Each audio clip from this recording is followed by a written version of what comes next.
What's up guys and welcome back to another episode of the Realistic Summer Career Mode. This is episode number 64 and we start today's stuff on the back of our win over Atalanta. Perfect start for Inter Milan, back-to-back wins, back-to-back 3-0 scorelines as well in the Serie A as transfer deadline day would roll around. And heading into deadline day, I didn't really have any plans to do anything major. We had a couple of big bids here for Nunez, one from Arsenal, one from Barcelona. He of course scored the third goal against Atalanta and got an assist for one of the three as well. He's going nowhere, man. 86 rated, 27 years old. He was amazing last year. Scored the goal of the season. Yeah, keeping him right here. Also, Dortmund putting a bit for Kefren Turam. Turned this down as well. One of my favourite players in FIFA I'm keeping here. And also Athletic Bilbao wanted to take Eddie Salcedo on loan. For realism, that wasn't a hard call to make there. Turn that one straight down. So, as deadline day was here and we had about 3 hours left on the clock, I did decide to make a new signing and get a new backup goalkeeper. Also, we signed a young teenage talent, but he lost his potential tag when we brought him in. So I thought I'll get someone a little bit more established to be on the bench for Andre Onana as backup understudy. Could you say understudy? Being in his late 20s? Probably not, but a backup regardless. I had a few names on the shortlist. One was Alex Meret, who's now moved on to St Etienne in the game. St Etienne, the French side, still a Ligue 1 side. Last year, of course, in real life, they were relegated to the second tier of French football in the game. Still a Ligue 1 side and a top 10 team at the moment. Putting a bit of 18.5 mil after a bit of back and forth negotiating. They decided to take some time to think about it. I was like, mate, don't take too much time because we ain't got enough time on deadline day. One was for another Italian goalkeeper playing in France right now, playing for Angers, Guglielmo Vicario, 28 years old, 80 rated. Once again, a bit of back and forth with the French side here. Thought for sure once again we'd get this bid stalled, but eventually, as you'll see, a 17.5 mil deal was accepted for Vicario. So 80 rated, 28 years old, so just like Meret.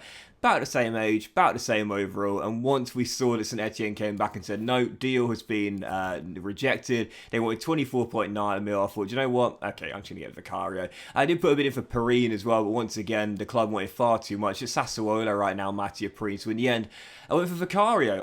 He, out of those three goalkeepers, though, is the one I know very little about. Perrine and Meret, know quite a bit about those two, but Vicario, know basically nothing about this guy, but 28 years old, 80 overall, 79 reactions, 81 for reflexes and diving as well. Obviously, we'll need to train up the kicking and that shambolic one-star weak foot as well, because you do have to play out from the back with this team. But even so, Vicario comes in, 17.5 mil, a goalkeeper approaching his prime right now in his late 20s, and 80 overall means he's a solid backup for Andre Onana. You know, I said in a recent episode that you don't really need a good backup goalkeeper, because goalkeepers, they don't get injured, they don't get suspended, and unless they've got one for stamina, the chances are you can play them in every single game and they'll be fine. But if you are like me and you like to do things a little bit more realistically, obviously you need at least a couple of goalkeepers, and 3 first-team goalkeepers, I would say, is normally quite realistic for a side in Europe and a big club as well. So yeah, it just made sense for the realism there. And getting an Italian goalkeeper is really nice too for the homegrown feel we've got here at Inter Milan. We've got a really good Italian core. We took over at Inter Milan. You see the big bids here. Jude Bellingham going to Real Madrid for just shy of 160 mil. You'd also see Victor Osimhen going to Chelsea. We're looking for a striker. They've got 132 mil. Victor Osimhen, so good there. And the third big offer was Nuno Mendes coming to us, of course, from Bayer Leverkusen. I've just lost my train of thought. I was going to say something, and I've forgotten what it was going to be, so I'll move past it. But even so, yeah, deadline day ends, and you see our squad here. Oh yeah, talking about the squad in the Italian field. Well, you see the players we sold here. Moya, Bailey, Herculano, Muller, Unai Simon, Van Housen, and Hermansen. None of those players are Italian, but the players coming in, Vicario, Bianchi, Andre Onana, yes, I knew starting goalkeeper, Nicolo Barella, Moretti, Longo, our third choice goalkeeper, Mendes too, and Scamacca as well. So that's I think, was that 7 or 6 or, I can't even count, can I? 6 or 7 of our new signings being Italian out of the 8 or 9 we made. And also, all the players we sold were non-Italian. I said when we took over, we wanted to assemble a nice core. Inter didn't have an identity. You look at our side now, over 2/3 of our team is Italian. It's really, really nice to have that feel to it, and I think it's really nice when you're building an identity and you're rebuilding a side, being clear with what you want your team to look like here. So as you count together here, let's see if I get this right this time. 3, 4, that's gonna be 5 for Santoro, 6 Gasparoni, 7 for Bastoni, 8 for Moretti, and 9 for Bianchi. As I run you through the Italian players here as we're going through. Ricky has that's 10, Jorginho 11. Sensei 12, Rossetti 13. Is this a FIFA video or a counting video? Barella 14, Esposito 15, Cancellieri 16, Chiesa 17, Salcedo 18, Scamacca 19, and Keane 20. So, okay, just under 2/3 then. 33 members of our squad, and 20 of them are Italian. When we took over, it was a really strange team. It was a very old team. 10 of our players were 30 or older. We had a 40-year-old in Handanovic, who of course we let go to Fenerbahce on a free. There was no real identity. There was no cohesion. There was no kind of like, you know, like when a team is built and you look to see where the core is, where's the thread running through the players? There really wasn't one. Now we've got one. It's a really nice Italian core. We've got young talent coming in. I love the new gen defenders. We've got Santos and Gasparoni and Santoro as well, the best 3 we've got here. It's a really cool looking team, and I really like it. You know, I really, really do. When I was taking over into Milan, I said I was going to do it a bit different to our Man City team, where we rebuilt the team with practically the exact same squad he got in real life. For the realism, primarily, of course, yeah. But with Inter, I want to do it slightly different. Yes, bring back a couple of players, which we did in Barella and Bastoni as well. But I wanted to assemble my own identity, make it an Italian team, make it far younger as well. We succeeded on both of those objectives there. And we've made our team a lot more exciting, a lot more youthful, and a lot more fun as well. So, yeah, first game of today's episode, first of 2 outside of deadline day. You saw our fixtures here for this month of September. Some big games coming as well in this month of September, including Juve, Lazio,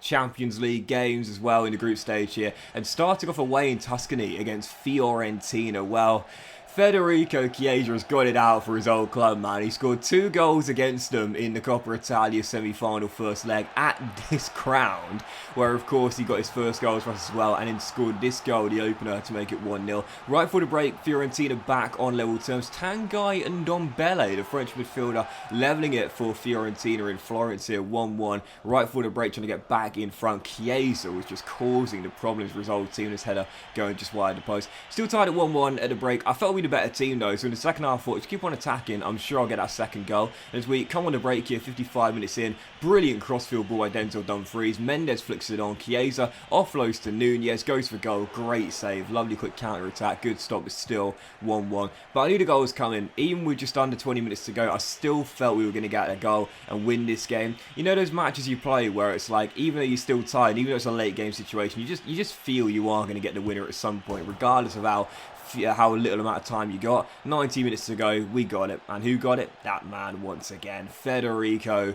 Chiesa. He's so good, man. He's so good. The thing about Chiesa is when I signed him, I didn't realise just how rapid he was. Great save there, kept it at 2-1, and that was how the game finished. I know Chiesa's got a bit of pace, but I didn't realise just how rapid he is. He's got like 97 pace or something ludicrous, man. This guy blitzes past back line. It's unbelievable, but a brace of Federico, our top scorer, start the season off. And against Fiorentina now, I think Federico Chiesa has scored 5 goals. It's unbelievable, right? Even so, you look at the stats here, and that's what I meant. Dominated the game.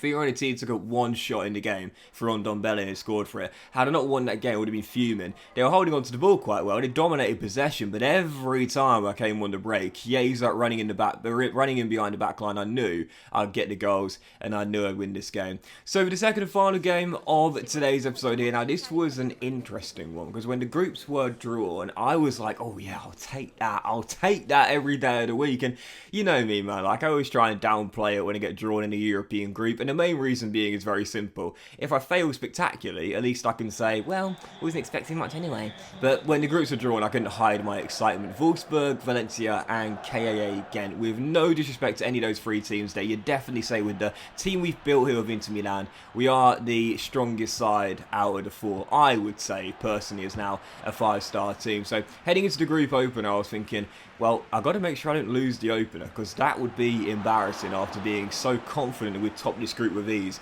when it was drawn. And I didn't really start off very well either. There's something about opening nights, opening European nights. I tell you what, in this year's FIFA, I've lost quite a few of them. European opening nights, I've lost quite a few of them. I did not want to lose this one as well against Wolfsburg. They had the first chance as well. Onana making a simple save, kept it at 0-0, but warning signs early. Wolfsburg saying, yeah, we saw your reaction when the groups were drawn. We're going to try and embarrass you on match day 1 away in your backyard. Well, from the corner, we come on the break, and Damsgaard gets, I believe, his first of the season. Obviously got that injury last year, but he was so good when we first brought him in from Villarreal. Well, obviously, we didn't bring him in. Villarreal gave him to us. What a swap deal that was for us. He's been amazing for us. He opens the scoring, makes it 1-0, and right for the break, Wolfsburg give their leveller. Fantastic block here with a chance, it remains alive. Just couldn't get it clear, and Malero turns in at the far post. That was so frustrating. Great block, good tackle, deflect straight to Wolfsburg. Third time of asking, they turned it in. So right for the break, Wolfsburg found their leveller. Malero with the goal, and it's 1-1 at half time. And I was thinking, okay, European nights, and opening European nights in particular. For some reason, I just don't seem to do very well. Wolfsburg were getting a lot of chances in this game, but my defense was blocking a lot of the shots. It was still 1-1. We were crowding them out, weren't giving them clear sights at goal, and from that block, we come on the break. Damsgaard's through once again, rolls it across, and Keane makes it 2-1. Yep, Damsgaard at the heart of everything in this game, and Moyes gets the goal to put us in front for the second time on the night. So leading by 2-1, 10 minutes to go, and again, Wolfsburg made this a really tough game, man, and later on, 10 minutes on the clock, looking to level and get a points take back to Germany. Koita going for goal. Andre Onana makes a great save, flying to his left, turning it behind for a corner, and from that resulting corner, Gabriel Martinelli whips it towards the near post, headed in, and again, I'm calling upon Andre Onana to make the save, which he does, and we hold on for the 3 points. But there was me saying when the groups were drawn, oh yeah, I think we'll top this group pretty comfortably. Well, match day 1, you look at the stats there, and you would have seen in the highlights too. Didn't play very well, got away with it. Damsgaard scored and assisted one, but if it wasn't for Andre Onana, probably would have lost that game, let alone drawn it. But match day 1, we scrape through with probably an undeserved victory, but we'll take it. We get the first win in the first of the 6 games there, and a big one too, in a really tough battle against Wolfsburg, who I might have underestimated quite a bit. But that will end today's episode of the Realist Summer Career, guys. Big fan of watching. Really hope you have enjoyed it. If you had, then please do drop a like. Most love to you all. Have a fantastic day, and I'll see you for the next episode of the Realist Summer Career, where hopefully we can keep you 100% running going in all competitions very soon.